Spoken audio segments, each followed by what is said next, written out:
जसरी हुन्छ परिवर्तन गरेरै छाड्नुपर्छ। प्रत्यक्ष कार्यकारीको निर्वाचन गराउनु पर्दछ। हाम्रो देश र जनताको अवस्था परिवर्तन गरेरै छाड्नु पर्दछ। अब गाउँ गाउँबाट बस्ती बस्तीबाट यस्तै बुलन्द आवाज लिएर उठ्नु पर्दछ। एकैछिन यो जेन्जी भाइको कुरा सुनौँ। उहाँ एकदमै प्रखर वक्ता, उहाँ मदन भण्डारीको झल्को मेटाउने खालको उहाँले भाषण गर्नु हुँदो रहेछ। उहाँसँग भएको त्यो क्षमतालाई सलाम गर्न चाहन्छु। तपाईँ हामीमा पनि त्यो क्षमता छ। अब बोल्नुहोस्, उठ्नुहोस्, जुट्नुहोस्। अब घर घरबाट गाउँ गाउँबाट चोक चोकबाट यस्तै आवाजहरू चाहिएको छ। अहिले पनि नबोले कहिले बोल्नुहुन्छ तपाईँ?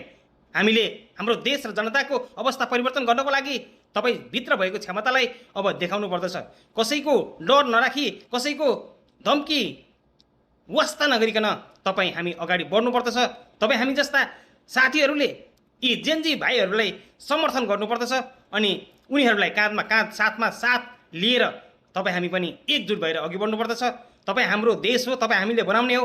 अब बोल्नुपर्छ, उठ्नुपर्छ, जुट्नुपर्छ। सबैजना आवाज बुलन्द बनाऊ। एकैछिन यो भाइको कुरा सुनौँ। जसरी हुन्छ परिवर्तन गर्नुपर्छ र जसरी हुन्छ प्रत्यक्ष कार्यकारीको निर्वाचन गर्नुपर्छ। यहाँ हेरेर बसेर हुन्छ? आन्दोलनकारीले यो नियम मानेको थियो भने किन आन्दोलन गर्नु? घर बसेर सुत्ता भइहाल्थ्यो नि। तर के आन्दोलनकारीले माग राखिसकेपछि आन्दोलनकारीले पुरा गर्छ र हामीलाई संवादमा बोलाउनुपर्छ। कुनै पनि कुरा कोठामा लुकाएर हुँदैन।